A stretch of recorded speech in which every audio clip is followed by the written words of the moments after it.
Hello, hello everyone. Welcome in the 6th episode of the 2nd season of Searching for the Slavic Soul. I am really excited about today's episode because today we will be finally getting out of the home and family milieu, and we will start doing what our pre-Christian pagan ancestors did best, which is to go out there in the world and see what Istina has to offer.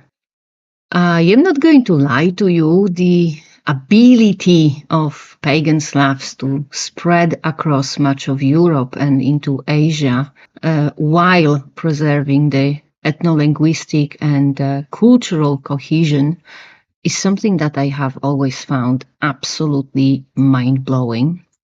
Just recently, I was reading a textbook of Slavic philology, and there was a picture of one page of Frisby manuscripts with transliteration, obviously, because the handwriting of early medieval monks is only marginally easier to read than my own handwriting. So just to make it clear here, for the reading purposes, I looked at the transliterations, not at the picture of the manuscript itself, because despite all my interest in early medieval history, paleography is not something in which I have much interest, let alone skills. But never mind, I was talking about Frisby manuscripts, where there is written in Latin alphabet the oldest surviving text in the Slavic language. The text was written down in the 8th century, but the Frisby manuscripts are dated from the 10th century.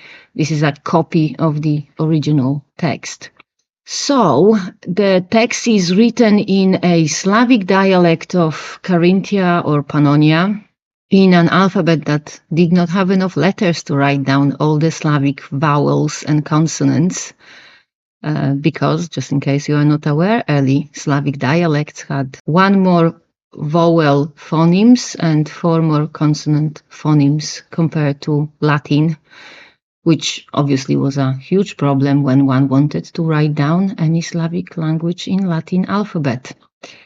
By the way, if you are curious, modern Polish has 3 less vowel phonemes than the early Slavic language, but has 6 more consonant phonemes, a total of 31, which is why Polish is so difficult to pronounce.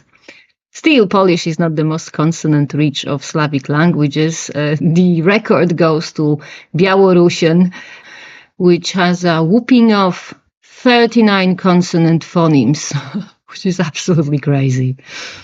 But I am not talking linguistic today. I am talking about how mind-blowing cultural... actually, I was talking about the Frisby manuscripts. Give me a moment. About the Frisby manuscripts? Give me a moment. Let me just retrace my steps. 18th century Slavic dialect, copied to the 10th century manuscript. Yes, this is what I'm talking about. So, the person who was attempting to write down the Slavic dialect did not have enough letters in Latin alphabet to write down all the sounds of the Slavic dialect. On top of it, the person who wrote down the Slavic phrases, as it is strongly suspected, wasn't a native Slavic speaker, but was a native speaker of Old High German.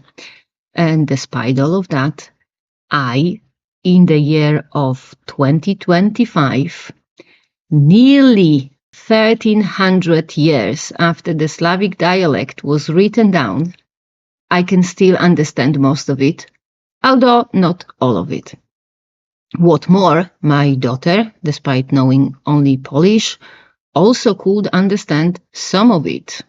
My friend, who's Russian, and whom I showed the transliteration of the Frisby manuscripts, also could understand a lot of it. However, what was interesting, she found the transliteration by a Russian linguist, Alexander Isachenko, easier, while for me and my daughter it was easier to understand the transliteration by Slovene linguist Fran Ramovos and Milko Kos.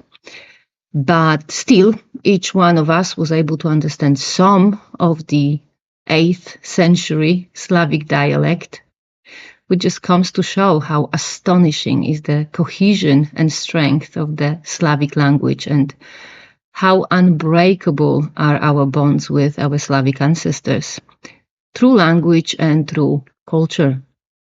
And this is why I taught my daughter Polish, to give her the gift of a connection with the generations of Slav going back, in this example, 13 centuries, but really so much further than that. So, this is what pre-Christian pagan Slavs had.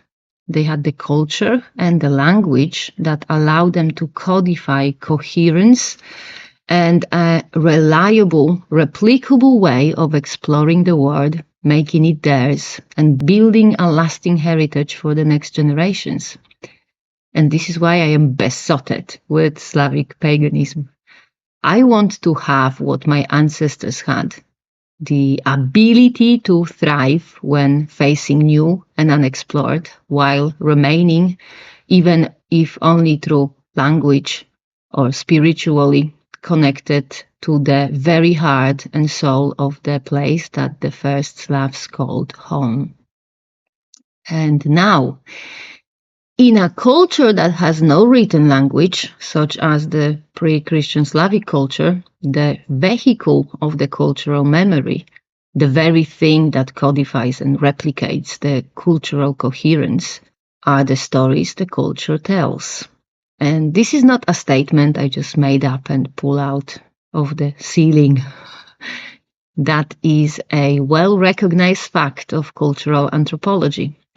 And this is why today we will be talking about the stories the postmodern Western culture tells you, the stories you believe to be true, and how these stories relate to the stories our pagan ancestors were telling each other.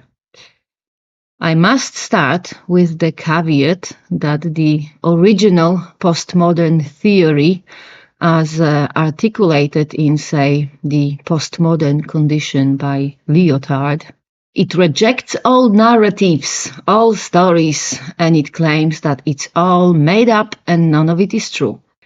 However, building on that, the postmodern, let's call them writers, since they can't possibly be called thinkers, as all the stuff they created and written down is just one big stupid, thoughtless nonsense.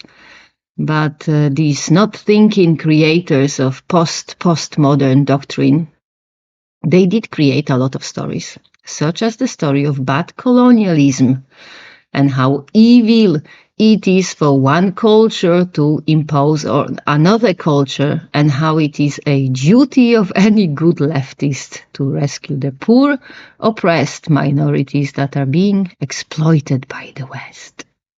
So, believe it or not, in the year of 1863, a group of Polish leftists and progressives who were students and young intellectuals, who were rich, and some of them were even aristocratic, they also came to conclusion that they must rescue the poor, oppressed minorities that were being exploited by, in this case, the East.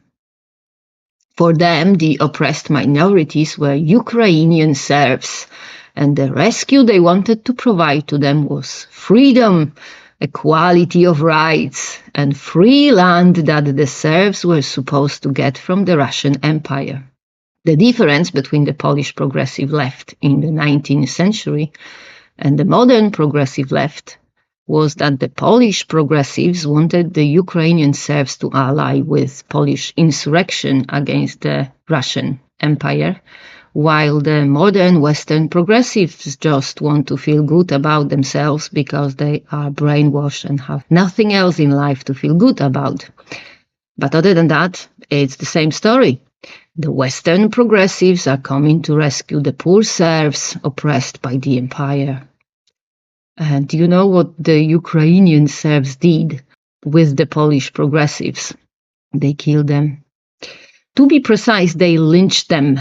On the 9th of May of 1863, 21 Polish progressives arrived in the village of Sołowijówka and started to explain to the Ukrainian serfs that these Ukrainian serfs are hereby free and equal in rights, and they will even get free land if they only stand up to the oppressive Russian Empire.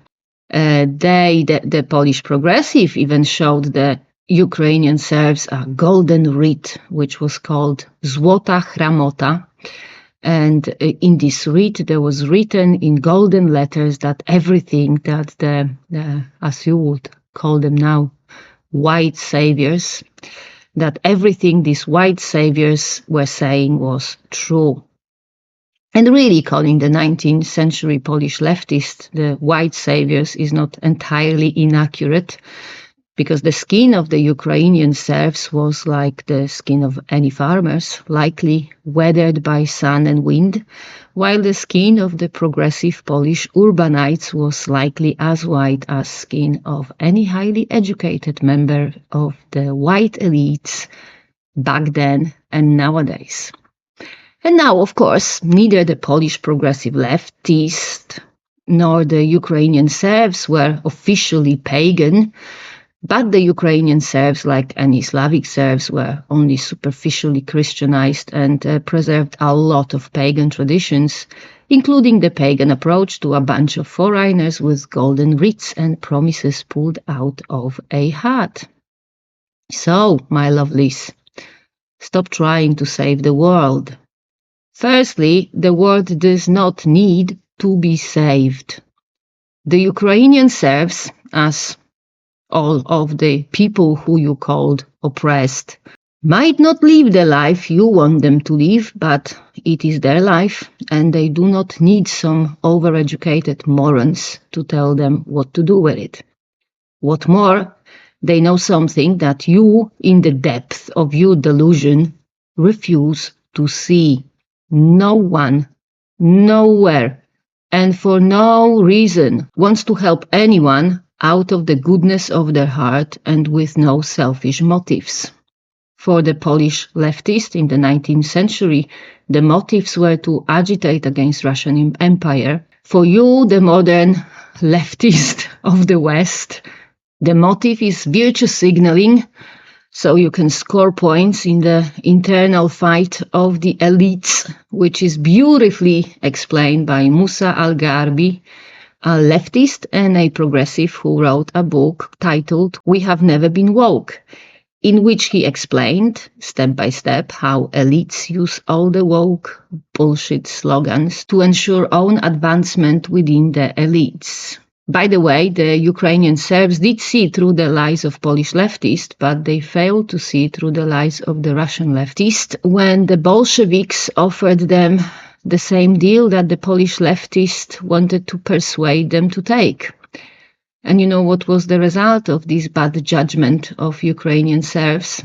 Hołodomor, a massive famine in Ukraine induced by Stalin on purpose. No one knows exactly how many people died in Hołodomor, but it was millions. The West knew about it, and it not only remained silent, but it willingly covered it up. There was even an article about it published in the New York Times. The article was titled, "Russians Hungry but Not Starving." Of course, they were not Russians, but Ukrainians, and they were not hungry, but literally starving, because Stalin ordered all the food in the Ukraine to be taken away. I will link up to a short video about Hołodomor in the notes of this episode, in case you want to know more. But as to why you should stop trying to save the world, the second reason is that if you want to follow the Slavic pagan way, you leave alone the world and take care of your family. And once your family is taken care of, you might consider taking care or just helping out your neighbors. No pagan Slav ever was even remotely interested in helping or freeing or rescuing anyone outside of his or her own family, or at the most, tribe. And if you don't believe me, let me refer you to the speech of Dobręta, the leader of Slavic tribes in Dacia, who in the second half of the 6th century told the emissaries of Pagan Bayan, the ruler of Pannonian Avars. And Dobręta said, "No one has yet been born or appeared under the sun who could tame our power. We are accustomed to ruling over other people's land, not to having other rule over ours. And we are certain of this as long as war and swords exist."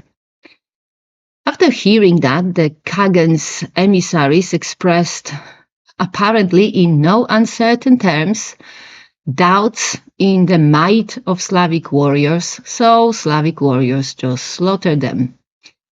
And since we are on the topic of the Slavs and the Pannonian Avars, I really should mention that Pagan Bayan actually did manage to conquer the few Slavic tribes in Pannonia. And you know what the Slavic tribes from Dacia did about it? Absolutely nothing. And you know why? Because no pagan Slav ever was even remotely interested in helping or freeing or rescuing anyone outside of his or her own family, or at the very most, tribe. And the Slavs in Pannonia were different tribes than the Slav in Dacia, hence there was no helping, no freeing, and no rescuing. Do remember that next time when you'll be considering standing up for some random people somewhere on the other side of the world. Indiscriminately caring for random strangers is a Christian thing to do. It is not, and never has been, a Slavic pagan thing. And for the record, the same applies to all these pan-Slavic dimwits who call for all the Slavs to unite and to be like brothers, or some other Marxist bullshit. I have spoken about it at length in the 5th episode of the 1st season, to which I will link up in the comments. And here only I am going to note that Slavs were never, will never be united, because that's the nature of the Slavs in general, and pagan Slavs in particular.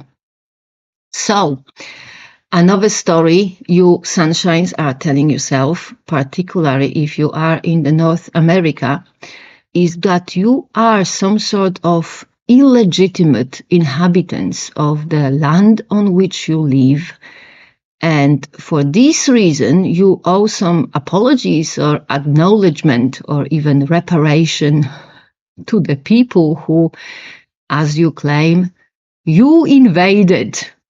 And now, firstly, you have not invaded anyone. I bet you wouldn't even know where to start invading anyone or anything, including your own room. Your ancestors knew how to invade places, which is the reason why you are alive. But you got yourself brainwashed, rejected the heritage of your bloodline, and turned into delusional snowflakes who think that good life comes to those who give up and not to those who fight for it. And secondly, as you have heard from the Slavic leader Dobręta, invading is what pagan Slavs do.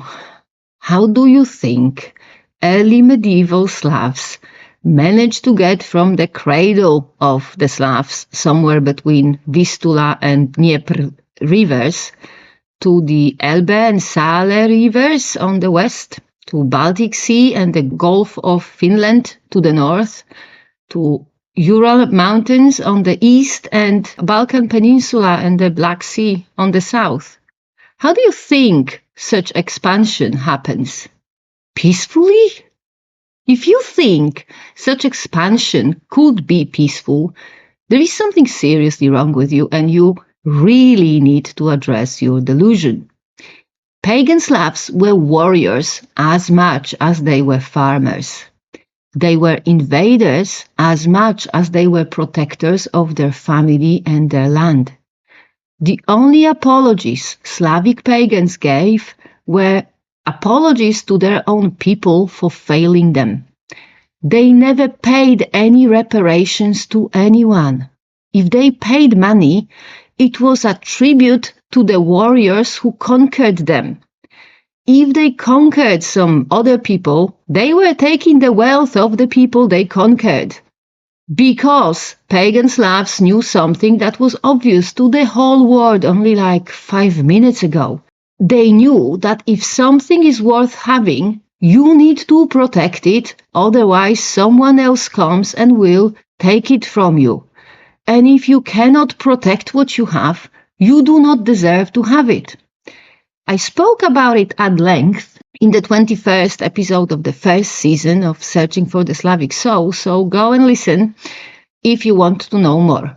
But, contrary to the story of your ancestors, not only your pagan and Slavic ancestors, but literally all of you ancestors, you reject the story of protecting that which is worth having. The story you tell yourself is a completely different one. You tell a story of poor, innocent, and peaceful indigenous people who were brutally conquered by your ancestors, and hence you owe the descendants of these poor, innocent, and peaceful indigenous people some reparations. So let's just break it down, shall we? No indigenous people ever were peaceful or innocent.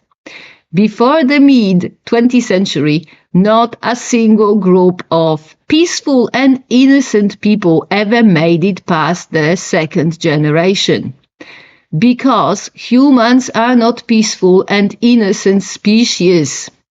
The Aztecs, the indigenous people of the land that's currently called Mexico, they were so brutal and oppressive that ruled by them tribes willingly allied with Hernán Cortés to get rid of the oppressive rule of the Aztecs.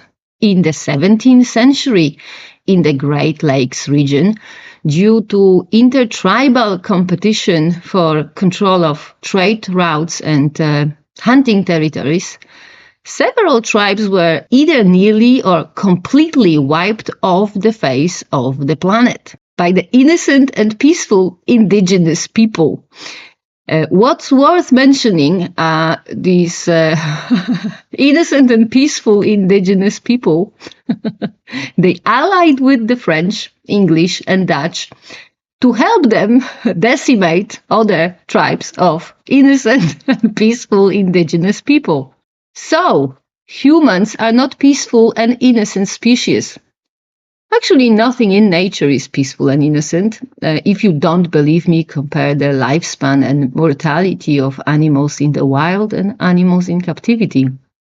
Before the West got so rich that it was able to ensure lasting peace in Europe or North America, no living being could ever afford to live peacefully without hurting anyone, invading anyone, without stealing, cheating, murdering, and very frequently dying in the process of trying to get ahead in life.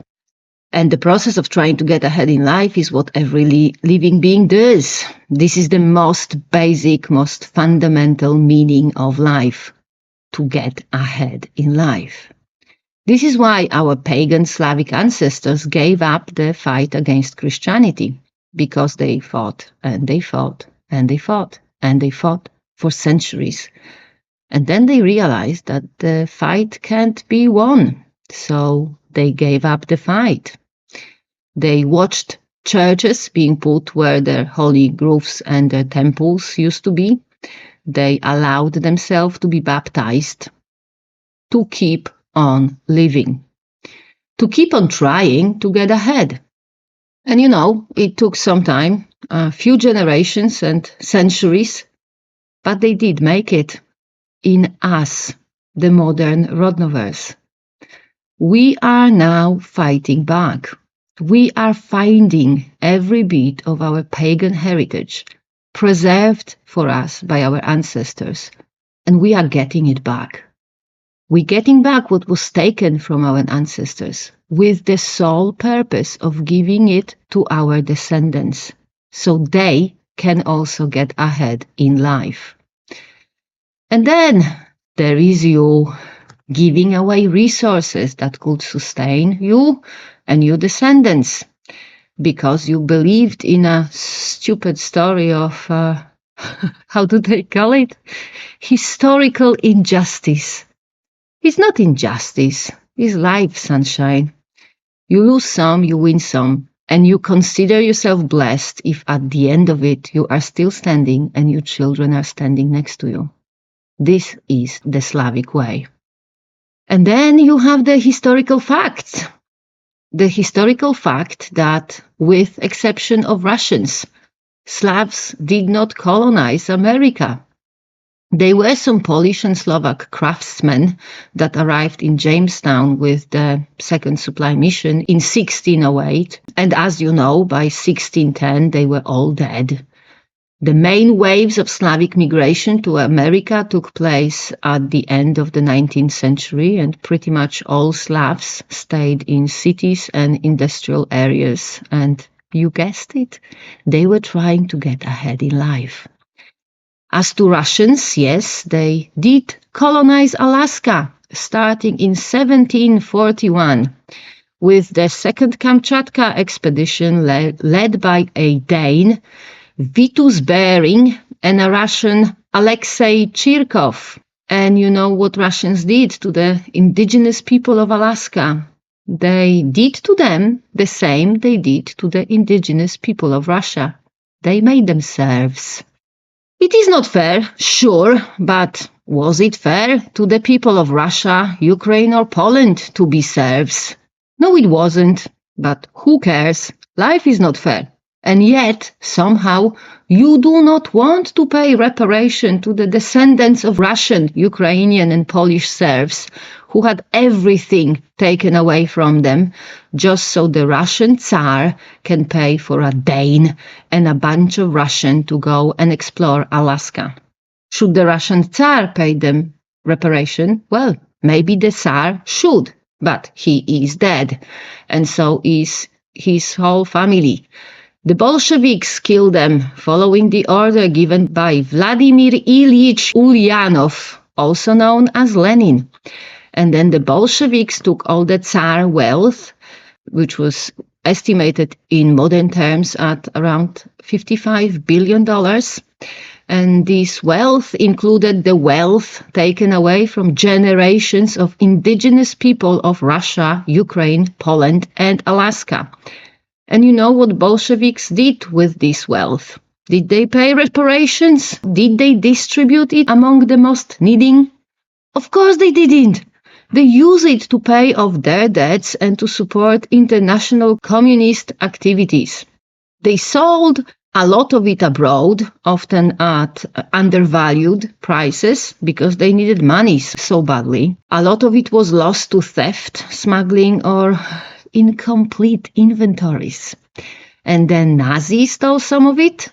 That, of course, after Nazis slaughtered some more indigenous people of Poland, Ukraine, and Russia.